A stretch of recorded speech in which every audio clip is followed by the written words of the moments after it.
이 모든 영광을 10년 전 불의의 사고로 부모님을 잃고도 꿋꿋이 제 곁을 지켜준 제 아내 순미에게 돌립니다.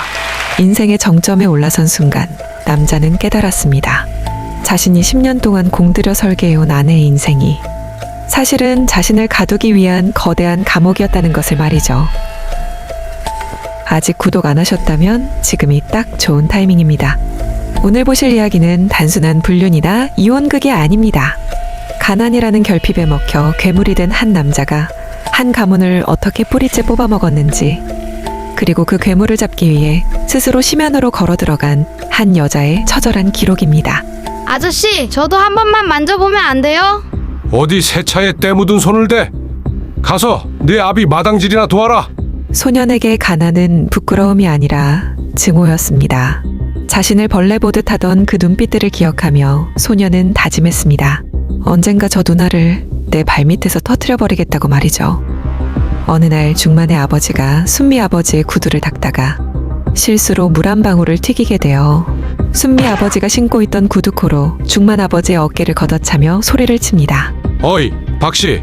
짐승도 가르치면 말을 듣는데 넌 왜 이 모양이야? 내 아들놈 봐서 참아주려 해도 태생이 천한 건 어쩔 수가 없구만.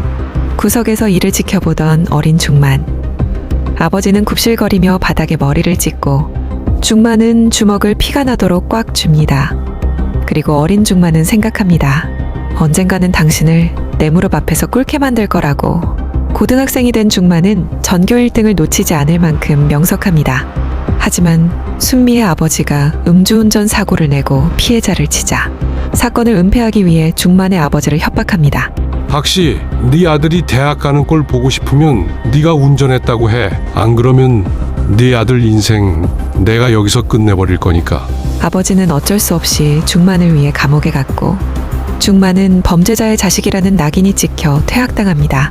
이거 받고 조용히 살아. 너 같은 놈들한테는 공부보다 이 돈이 더 어울려. 분수 파악하고 살라고. 소년의 꿈은 그날 돈봉투와 함께 쓰레기통에 처박혔습니다.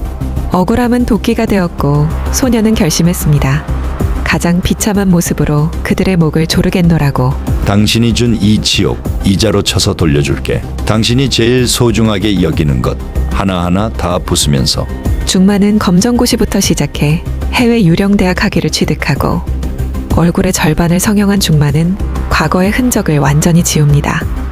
그리고 중만은 순미 아버지의 회사 5성건설의 재개발 전략을 완벽히 분석해 신입공채가 아닌 전략기획실 경력직으로 파격 입사하게 됩니다. 입사 1년 만에 고질적인 적자 사업을 흑자로 돌려세우며 회장의 눈에 드는 중만. 자네 같은 인재가 어딨다 이제 나타났나? 내 아들 삼고 싶구만. 대규모 신도시 수주 축하 파티 당일 밤, 중만은 술에 취한 회장을 직접 운전하겠다고 자원합니다. 그는 이미 차량의 조향장치와 브레이크를 원격 제어가 가능하도록 해킹해둡니다. 사장님, 이제 아시겠어요? 당신이 준 돈 봉투보다 당신 목숨값이 훨씬 싸다는 거. 자네가 어떻게 나를 살려주게. 순미 아버지의 장례식장. 갑작스러운 사고로 부모를 한꺼번에 잃은 순미는 정신적 공황 상태에 빠져 있습니다. 이때 중만이 이마에 붕대를 감고 절뚝거리며 나타납니다. 사고 차량에서 탈출할 때 스스로는 자해 흔적이 보입니다. 아가씨, 죄송합니다. 제가 끝까지 회장님을 모셨어야 했는데, 제가 대신 죽었어야 했는데. 아버지를 죽인 남자의 눈물. 순미는 그 눈물이 충성심이라 믿었습니다. 슬픔에 눈이 먼 그녀에게 중만은 아버지가 남긴 마지막 충복이자 유일한 가족의 흔적이었습니다. 장례 이후 친척들과 이사진이 유산을 노리고 순미를 압박하기 시작합니다. 중만은 뒤에서 몰래 이 사진들을 매수해 순미를 공격하게 만든 뒤 결정적인 순간에 나타나 그녀를 구출하는 패턴을 반복하며 순미에게 인정을 받습니다. 보세요, 아가씨. 회장님 돌아가시자마자 다들 등 돌리는 거 이제 아무도 믿지 마세요. 오직 저만 믿으셔야 합니다. 어느 날 중만은 조작한 파일 순미 아버지 목소리를 순미에게 들려줍니다. 평소 중만을 얼마나 신뢰했는지, 그리고 혹시 자신에게 무슨 일이 생기면 중만이 순미를 지켜달라고 부탁하는 내용을 들려줍니다. 사실은 AI 음성 합성으로 만들어진 가짜라는 것을. 순미는 몰랐습니다. 자신이 들은 아버지의 목소리가 아버지를 죽인 남자가 밤새 컴퓨터 앞에서 조작해 만들어낸 기괴한 소음이었다는 것을요.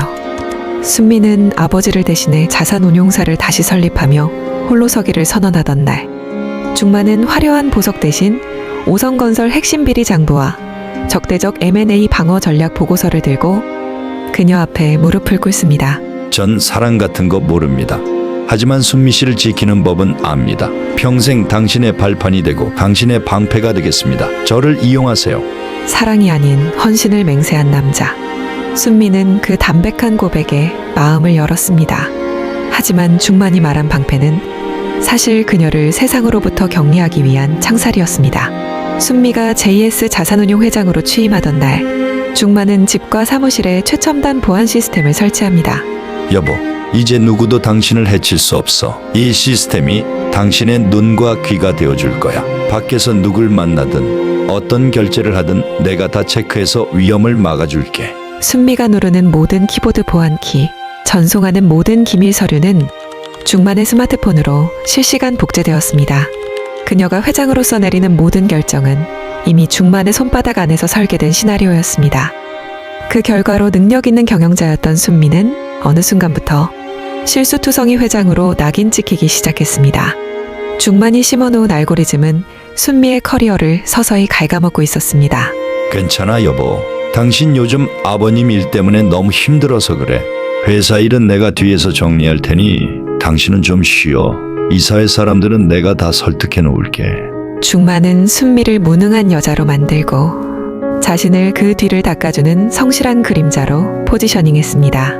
직원들 사이에서 중만의 영향력은 순미를 압도하기 시작했습니다. 순미가 의구심을 품고 가까운 사람에게 도움을 요청할 때마다 중만은 미리 준비해둔 조작 증거들을 꺼냅니다. 주변 사람들은 순미의 외침을 사고 후유증으로 인한 망상으로 치부했습니다. 중만은 순미의 SNS와 메신저를 해킹해 친구들에게 모욕적인 메시지를 보내고 관계를 완전히 끊어놓았습니다. 여보, 당신 친구들이 그러더라. 당신 요즘 이상하다고. 이제 밖으로 나가지 마. 사람들이 당신 손가락질하는 거 나 더 이상 못 봐. 어느 날 밤 중만이 심각한 표정으로 검찰 내사 통지서를 순미 앞에 던집니다.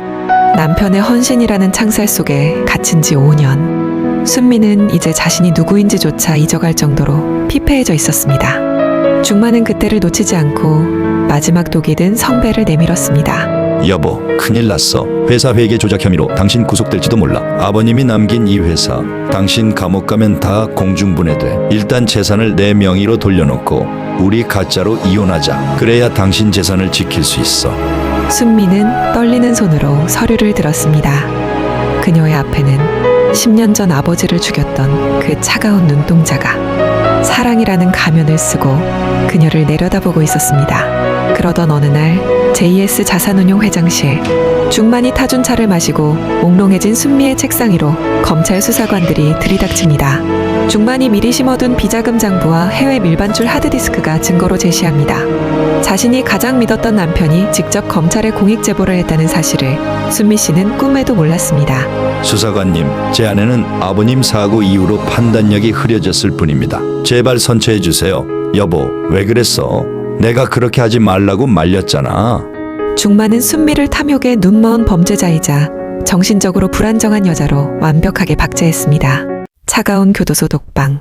순미가 억울함을 호소하며 재판을 준비하는 동안 중만은 순미의 법정 대리인 자격으로 모든 권한을 행사합니다. 이사회를 장악하고 지분 구조를 변경해 JS 자산운용을 자신의 개인 회사로 탈바꿈시킵니다. 순미 씨가 감옥에서 썩어가는 동안 중만은 아버지를 죽인 피 묻은 돈으로 시의원 공천을 따내고 화려한 사교계의 중심에 섰습니다. 그녀의 이름은 지워졌고 그 자리엔 박중만 세 글자가 새겨졌습니다. 3년 만에 출소일. 교도소 정문 앞에 중만은 없었습니다. 택시를 타고 돌아온 자신의 집. 비밀번호는 바뀌어 있고 문을 열고 나온 것은 중만의 내연녀 세련이 말을 합니다. 어머, 전과자 언니 나오셨네? 오빠가 안방은 내가 써야 한다고 해서 당신 짐은 다 창고방으로 옮겨놨어. 냄새 나니까 빨리 들어와서 씻기나 해. 자신이 일군 집에서 이방인이 된 기분. 하지만 진짜 지옥은 그날 밤 술에 취해 들어온 중만의 발길질과 함께 시작되었습니다. 억울한 옥살이와 재산 찬탈. 순미 씨는 이제 분노조차 거세된 것처럼 보였습니다. 중마는 거실 바닥에 엎드린 아내를 내려다보며 자신이 완벽하게 승리했다고 확신했습니다.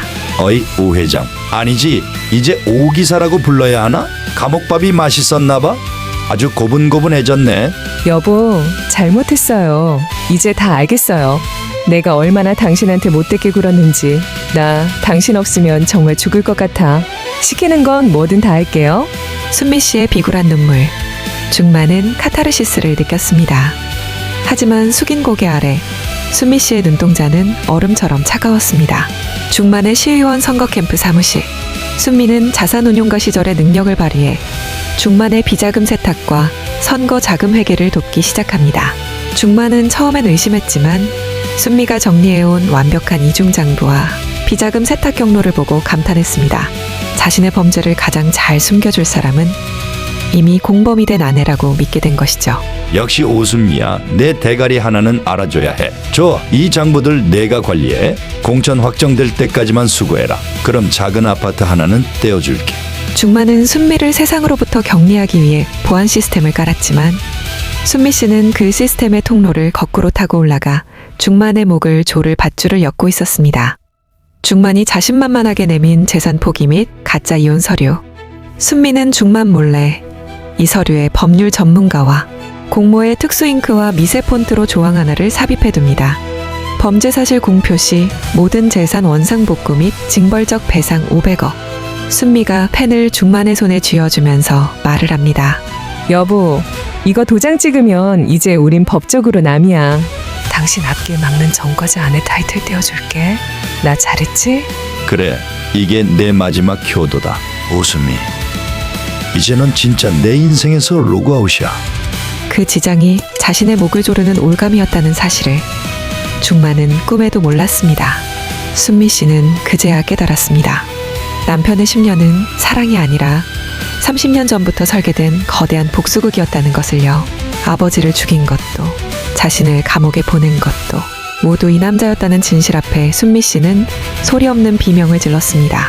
박중만, 네가 날 여기까지 끌어내렸지? 이제 내가 널 지옥 끝까지 끌고 내려가 줄게. 넌 이제 끝났어. 화려한 시의원 당선 축하 연회장. 중만이 단상 위에서 승리의 미소를 짓는 순간 스크린에 영상 하나가 흘러나오고 있습니다. 10년 전 사고 차량 블랙박스 복원된 원본, 내연녀와 나눈 뇌물 대화, 이중장부의 핵심 페이지들, 순미가 복원하고 편집해 연회장 AV 시스템에 심어둔 파일. 중만이 10년 동안 쌓아온 모든 것이 단 5분의 영상으로 무너지기 시작했습니다. 남자는 마지막까지 울부짖었습니다. 자신이 훔친 인생이 진짜 자신의 것인 줄 착각하며 말이죠. 하지만 그가 입고 있던 슈트도, 그가 누리던 권력도 사실은 30년 전 그가 발밑에 밟아버렸던 사람들의 것이었을 뿐입니다. 오순미, 너도 똑같아. 네 아버지가 나한테 그랬던 것처럼 너도 나를 짓밟고 있잖아. 아니, 중만아, 난 널 짓밟는 게 아니야. 넌 그냥 네가 있어야 할 바닥으로 돌아가는 것뿐이야. 우리 아버지가 널 사람으로 믿었던 그 10년, 그게 네 인생에서 유일하게 진짜였던 순간이었는데 넌 그걸 네 손으로 잘라버린 거야. 중만은 자신이 판 함정에 스스로 매몰되었습니다. 그가 스스로 지장을 찍었던 특약 조항 덕분에 중만이 몰래 빼돌렸던 비자금과 부동산은 단 한 푼의 소송 비용도 없이 순미에게 귀속되었습니다. 순미 씨는 이제 압니다. 복수는 상대를 죽이는 것이 아니라 그가 가진 가짜 가면을 벗겨 원래의 초라한 모습으로 돌려보내는 것이라는 사실을요. 아버지, 이제 다 끝났어요. 두 분 편히 쉬세요. 누군가의 인생을 해킹해 얻은 행복은 결국 자신의 목을 조르는 밧줄이 됩니다. 당신이 누군가를 짓밟고 올라간 그 계단이 사실은 낭떠러지로 향하는 길은 아닌지 돌아봐야 할 때입니다. 오늘 이야기가 여러분의 가슴에 묵직한 경고가 되었다면 지금 이 구독 버튼을 누를 가장 완벽한 타이밍입니다. 다음에도 여러분의 눈과 귀를 깨울 서늘한 진실로 돌아오겠습니다. 시청해주셔서 감사합니다.